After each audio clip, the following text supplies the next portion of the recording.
안녕하세요. 우리 채널 오시기를 환영합니다. 40대 중반의 아줌마예요. 저는 37에 결혼을 했고요. 아직 아이는 없어요. 마음은 간절했지만 쉽지 않았거든요. 남편도 실망이 이만저만이 아니었죠. 아이를 원했던 우리 부부는 결국 병원을 찾아야 했어요. 다행히 남편한테는 문제가 없었지만 저에겐 약간의 문제가 있었죠. 다낭성 난소증후군이었어요. 그래서 일단 치료부터 받아야 했죠. 이후 임신을 위해 배란 유도제도 써보고 난포 터지는 주사도 맞아봤어요. 결과는 번번이 실패였고요. 임신에 좋다는 음식에 한약까지 안 해본 게 없었지만 소용이 없었죠. 그러는 사이 몸도 마음도 지쳐갔어요. 저뿐만 아니라 남편도요. 이러다 영영 아이를 가질 수 없는 게 아닐까 많이 겁이 나더라고요. 사실 우리 부부는 아이 없는 걸 제외하면 아무 문제가 없었거든요. 부부 금슬이 나쁜 것도 아니고 서로 배려하며 나름 단란한 가정을 꾸리고 있었으니까요. 게다가 남편은 연애 때부터 제게 자상한 편이라 더더욱 그랬죠. 평소 우리 부부는 크게 다투는 일도 없어요. 남편은 전업주부로 살고 있는 절 위해 집안 살림도 많이 도와주고 가끔은 제가 좋아하는 음식들을 만들어주기도 했거든요. 전 그런 남편의 배려에 늘 고마운 마음뿐이었죠. 하지만 갖은 노력에도 불구하고 아이가 생기지 않자 우리 부부는 조금씩 멀어졌어요. 특히 남편이요. 언젠가부터 남편은 제게 무관심해졌거든요. 그렇다 보니 저는 남편 눈치를 보게 됐죠. 남들처럼 평범한 가정을 꾸리고 싶었던 제 꿈은 그렇게 행복과 멀어져 갔어요. 이후 저는 우울한 나날을 보내야 했어요. 아이가 생기지 않는 게 모두 제 탓인 것 같았거든요. 그렇다 보니 남편과 시댁 어른들 앞에선 늘 죄인처럼 지내게 됐죠. 내 자신도 임신 스트레스로 힘든데 남편마저 저를 차갑게 대하니 정말 버틸 힘이 없더라고요. 그래서 결국 시험관 시술을 결심하게 되었어요. 하지만 시험관 시술조차도 잘 되지 않았어요. 여러 차례 시도를 했지만 그때마다 번번이 실패였어요.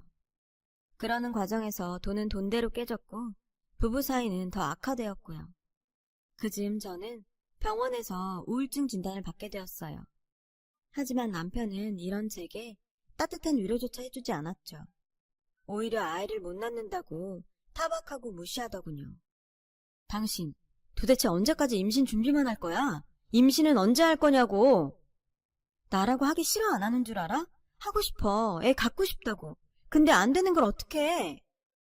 상황을 알면서 모든 걸 제 탓으로만 돌리는 남편이 야속했어요. 다정하던 남편은 완전히 변해버렸고 퇴근 후 집에 돌아와도 저랑은 눈도 마주치지 않더라고요. 귀가 시간도 늦어졌어요. 술에 취해 새벽녘에나 들어오기 일쑤였죠. 남편이 변해버리자 제 우울증은 점점 심해졌고 그러는 와중에도 전 임신에 대한 열망은 놓을 수 없었어요. 아이만이 망가진 내 결혼 생활을 바로잡아줄 수 있다고 믿었거든요. 그래서 불임 클리닉도 열심히 다니고 우울증을 극복하려 가벼운 운동과 산책도 잊지 않았죠. 그런데 제가 그렇게 아등바등 거리는 모습이 남편 눈엔 거슬렸나 봐요. 당신 이제부터 시험관 시술 하지 마. 백날에도 안 되는 걸 뭐하러 고생을 해. 에휴, 사람이 포기할 줄도 알아야지. 갑작스러운 남편 심경 변화에 순간 심장이 덜컹했어요. 기대조차 하지 않는 모습에 버림받은 기분이었거든요. 왜 그래 여보? 당신도 아이 바랬잖아. 근데 왜 갑자기 그만두래? 그러자 남편이 그러더군요. 그동안 시험관 시술하느라 날린 돈 생각은 안 해? 어차피 가망도 없는데 당신도 힘 그만 빼고 이쯤에서 포기해. 마음 한켠이 잘려나간 것처럼 쓰리고 허전했지만 남편 뜻을 따르기로 했어요. 그런데 신기하죠? 임신에 대한 미련을 버리니까 마음이 편해지는 거예요. 우울증도 조금씩 극복을 하게 됐고요.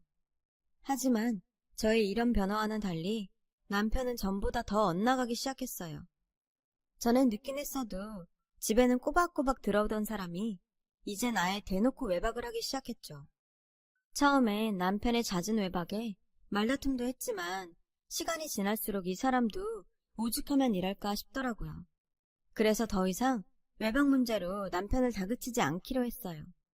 잠시 지나가는 바람처럼 이러다 말겠거니 하고서 스스로 마음을 잡을 때까지 기다리기로 했죠. 그러던 어느 날이었어요. 남편이 며칠을 연달아 외박을 하곤 돌아온 날이었죠. 남편이 아침에 돌아와서 씻는 사이에 남편의 휴대폰을 보게 되었어요. 그런데 거기에 충격적인 문자가 있지 뭐예요. 남편이 어떤 여자와 주고받은 문자였어요. 남편은 아내가 난임이라 대리모를 구한다고 했더니 상대방이 자기가 하겠다며 아이를 몇 명이나 원하냐고 묻더군요. 남편은 일단 하나 낳고 차차 생각해 보겠다고 했고요. 그런데 그 다음 말이 충격적이었어요. 상대 여성이 아내도 대리모 쓰는 걸 아느냐고 했더니 남편은 아내는 상관없다며 자기는 아들 낳는 게 아내보다 더 중요하다고 하지 뭐예요. 그렇게 두 사람은 여자의 스케줄에 따라 밤늦게 만나기로 했고요. 순간 억장이 무너지는 것 같았어요. 아이를 원한 건 알았지만 이렇게까지 할 줄은 몰랐거든요. 게다가 저한테는 한마디 상의도 없이 대리모라니요. 아들만 가질 수 있다면 아내는 상관없다니요. 도대체 이 남자한테 나는 뭔가 싶었죠. 더 이상 내가 알던 내 남편이 아니었어요. 이러려고 나더러 더 이상 임신하려고 애쓰지 말라고 했던 거였죠. 그것도 모르고 전 남편이 힘들어하는 절 생각해 그런다고 믿었는데 제가 정말 어리석었던 거죠. 문자를 보니 그동안 남편이 귀가가 늦었던 이유를 알겠더라고요. 그때 욕실에서 남편이 나왔어요. 거래처랑 약속이 있어서 바로 나가봐야 한다더군요. 당신, 그동안 나 몰래 대리모까지 구했더라? 어떻게 나한테는 한마디 없이 이런 일을 결정할 수가 있어? 그렇게 애 낳으면 그때 나한테 뭐라고 할 참이었는데? 난 그동안 당신이 아이 일로 맘상에서 밤늦게 다닌 줄 알았어. 근데 그 대리모 만나느라 그랬던 거야? 그러자 남편은 제 얼굴을 빤히 쳐다보곤 이러더라고요. 당신이 애를 못 낳으니까 그런 거 아냐? 내가 달리 대리모까지 알아봤겠냐? 누군 생돈 써가며 이러고 싶은 줄 아나? 암튼 계약금 1,000만 원 날리기 싫어서라도 난 대리모 쓸 거야. 그런 줄 알아? 남편은 제정신이 아닌 것 같았어요. 신문 기사나 읽었지 내 남편이 대리모 써서 애 낳을 생각까지 할 줄 누가 알았겠어요. 전 남편한테 당장 그만두라고 했어요. 누구 보고 하라 말아야 애도 못 낳는 게. 네가 나한테 아들 하나 안겨줬으면 내가 이런 일까지 벌였겠니? 암튼 너랑은 더 이상 할 말 없으니까 내가 하는 일에 방해하지나 마. 알았어? 남편은 그 길로 옷을 챙겨 입고 나갔어요. 전 남편의 막장 선포에 할 말을 잃었죠. 아무리 아이를 원한다지만 남의 몸을 사서까지 이런 일을 벌일 줄은 몰랐으니까요. 게다가 자신이 저지른 불법행위까지 제 탓으로 넘기는 만행에 더 이상은 참을 수가 없었어요. 그래서 남편한테 전화를 했어요. 경찰에 신고하겠다 으름장을 놓으려고요. 그런데 남편의 전화를 웬 여자가 받지 뭐예요. 수화기를 뺏어든 남편은 당황한 목소리였어요. 그 순간 확신했죠.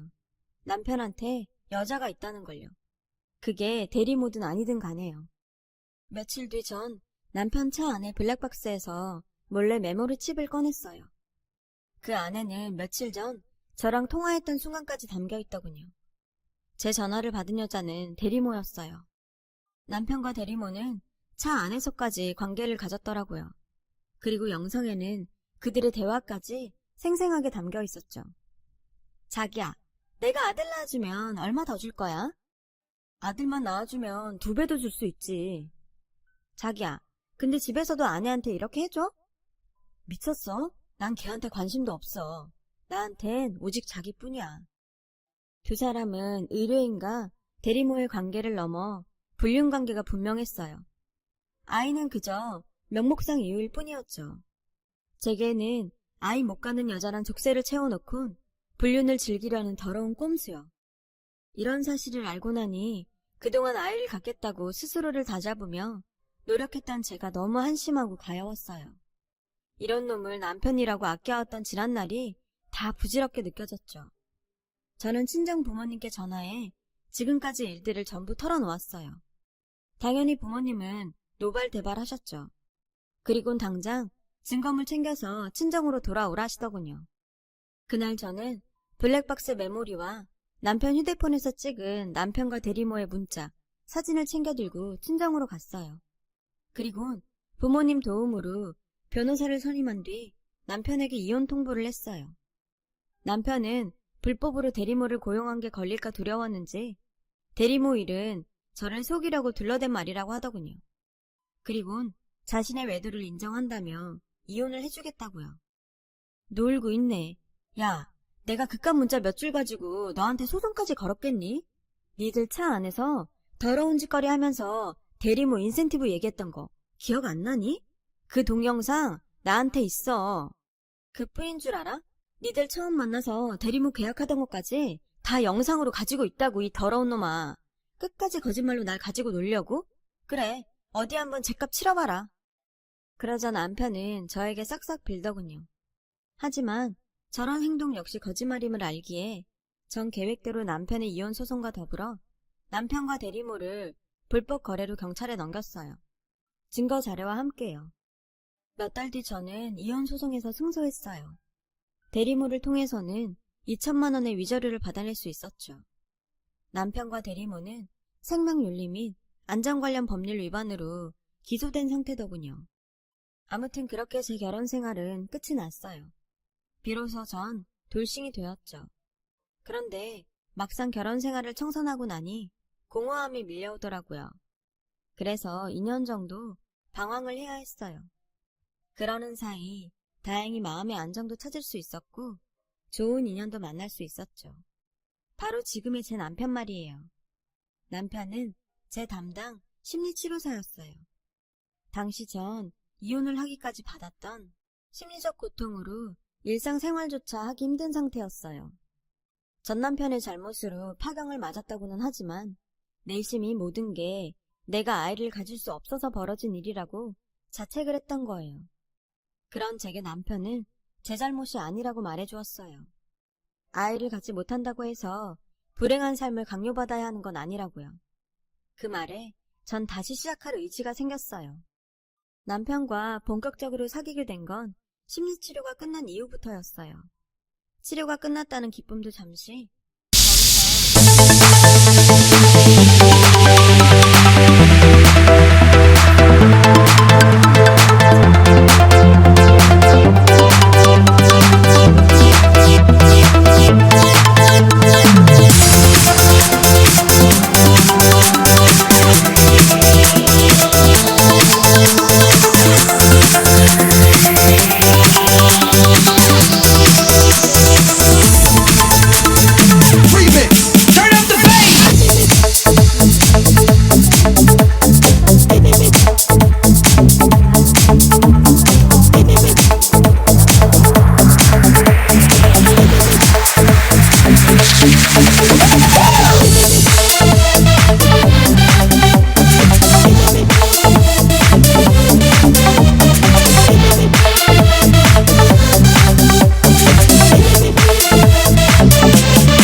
전화를 끊었어요.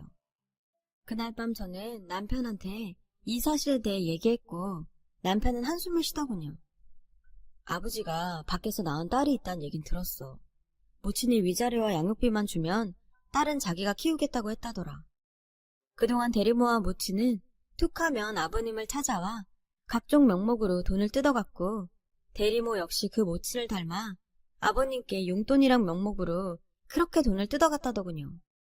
돈독이 오른 모녀에 지칠 대로 지친 아버님은 혹여 자신이 죽고 나서도 돈 문제로 자기 아들까지 힘들게 할까봐 돌아가시기 얼마 전 재산을 남편 앞으로 정리하셨다고 했어요. 30억 원에 가까운 큰 재산을 남편한테 물려주시며 차라리 세금으로 낼 망정 그 모녀에겐 한 푼도 주지 말라고 신신당부하셨다더군요. 이런 사실을 몰랐던 모녀는 아버님이 돌아가시자 마치 은행에 맡긴 돈 찾으러 온 사람처럼 시댁에 찾아가 의기양양하게 자기 몫의 유산을 내놓으라고 떼썼던 모양이에요. 이미 아버님 임종 전에 모든 재산이 남편의 명의로 돌려진 터라 모녀 몫에 유산이 없다고 하자 길길이 날뛰며 소송을 걸겠다고 악다구니를 쓰곤 돌아갔다더군요. 남편은 법적으로도 하자가 없으니 저는 마음 쓰지 말라고 했어요.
안녕하세요.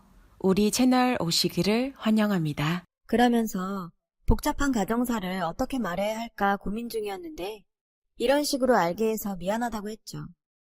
전 괜찮으니 신경 쓰지 말라고 했어요. 그런데 며칠 뒤 낯선 번호로 전화가 왔어요. 대리모였죠. 다짜고짜 자기 몫의 유산을 내놓으라고 하더군요. 안 그러면 전 남편과의 사이에 애를 못 낳아서 쫓겨나듯 이혼했다는 걸 시댁에 알리겠다고요. 기가 차더군요. 전 그러라고 했어요. 어차피 결혼 전부터 남편과 시부모님도 다 아는 사실이니 말하라고요. 그러자 대리모는 갑자기 울먹이며 불쌍한 척을 하더군요. 평생을 아빠 없이 홀어머니 밑에서 힘들게 자랐는데 배다른 오빠가 유산까지 움켜쥐고 한 푼도 안 준다며 제발 저보고 오빠 좀 설득해서 유산 좀 돌려받게 해달라고 말이죠. 제가 거절하자 거칠게 소리쳤어요. 나도 아빠 딸인데 왜 안 준다는 거야? 나 재산 상속에 대한 유류분 청구 소송할 거야. 그러니까 혼자서만 낼름 받아먹을 생각 말라고 전해. 아주 가관이더라고요. 전 퇴근하고 돌아온 남편한테 있었던 일을 전해주었어요. 그런데 그때였죠. 밖에서 누가 요란하게 초인종을 눌러댔어요. 인터폰을 통해 보니 대리모였어요. 남편은 언제고 한 번은 만나야 할 일이니 차라리 잘 됐다며 문을 열어주라고 했어요. 잠시 뒤 대리모는 씩씩거리며 집 안으로 들어왔어요. 그리곤 다짜고짜 소리쳤죠. 당장 내놔! 우리 아빠가 남긴 내 유산 내놓으라고! 그 말에 남편은 한숨을 쉬더군요. 그래서 제가 옆에서 거들며 대리모한테 말했어요. 시아버님이 살아계실 때 물려주신 재산인데 그걸 가지고 왜 이제 와서 왈가왈부해요? 그리고 그쪽은 예의도 없어요? 다짜고짜 찾아와선 어따 대고 행패해요. 그러자 대리모는 따지듯 말했어요. 아빠가 돌아가시기 전에 분명히 나한테 재산은 공평하게 물려줄 테니 걱정 말라고 했단 말이야. 근데 왜 안 주냐고. 아빠 입으로 준다고 약속한 걸 왜 당신이 중간에서 가르치고는 안 주는데. 내놔. 당장 내놓으라고. 참다 못한 남편이 말했어요. 그 아버님이 당신한텐 한 푼도 주지 말라고 했습니다. 제 부모를 지갑으로 아는 인간이라고요. 수십 년간 당신 모녀한테 돈이라면 줄 만큼 줬고 뺏길 만큼 뺏겼다고요. 정 그렇게 돈 받고 싶으면 아버님 계신 저승까지 쫓아가 받으세요. 남편은 대리모를 집 밖으로 쫓아냈어요. 그리고 한 번만 더 제게 전화를 하거나 집으로 찾아오면 법정에서 만나게 될 거라고 엄포를 놓았죠. 대리모는 문을 세게 걷어차곤 갔어요. 대리모가 왔다 간 그날 밤 제 이혼 변호를 맡아주었던 변호사에게 전화를 했어요. 이런 경우 대리모가 말한 것처럼 정말 유류분 청구 소송이 가능한지 물었죠. 그랬더니 아버님이 살아계실 때 증여한 재산은 유류분 청구를 할 수 없다고 하더군요. 그러니 걱정 말라고요. 공평하게 재산을 물려주겠다는 아버님 말씀을 철석같이 믿고 까불었던 대리모가 어리석었던 거죠. 그리고 얼마 뒤 남편을 통해 대리모가 변호사와 상담 끝에 소송을 포기했다는 말을 전해 들었어요. 그런데 거기서 끝이 아니었어요. 나중에 들려온 소식에 의하면 대리모는 발달장애 아들을 돌보는데 너무 힘에 부쳤던 나머지 결국 제 발로 도망쳤다고 하더라고요. 그리고 전 남편은 아내가 달아났다는 사실에 큰 충격을 받아서 하루하루를 술에 빠져 폐인처럼 살고 있다고요. 거기다 발달장애 아들까지 떠안아서 고생이 이만저만이 아니라더군요. 전 남편이 인간적으로는 불쌍했지만 자업자득이란 생각도 해요. 질기고 모질었던 전 남편과의 인연도 이렇게 끝이 나고 전 이제야 진정한 제2의 삶을 살고 있어요. 사랑하는 남편과 신혼 분위기를 유지하며 살고 있죠. 저는 40대 중반이 되어서야 진정한 제 짝을 만나 인생의 즐거움을 만끽하고 있어요. 아직 아가는 없지만 이제 몇 개월 후 나올 거랍니다. 시험관 시술로 기적처럼 생긴 아이예요. 기적도 이런 기적이 없다고 선생님께서도 그러시더군요. 힘들게 얻은 행복이기에 지금의 이 순간을 놓치지 않도록 노력하고 있고요. 일련의 사건들을 통해 전 한 가지 교훈을 얻었어요. 고통 끝에는 낙이 있다. 현재의 고통이 내 인생을 집어삼킬 것 같지만 참다 보면 낙이 온다는 걸 말이죠. 힘들어도 우리 조금 더 힘내서 잘 살아보자고요. 지금까지 제 사연을 들어주셔서 감사드리고요. 여러분의 가정에도 행복이 깃들길 바랍니다. 여러분, 사연 댓글에 응원과 현명한 조언 부탁드려요. 좋아요와 구독은 저에게 큰 힘이 됩니다. 오늘도 좋은 일 가득하세요.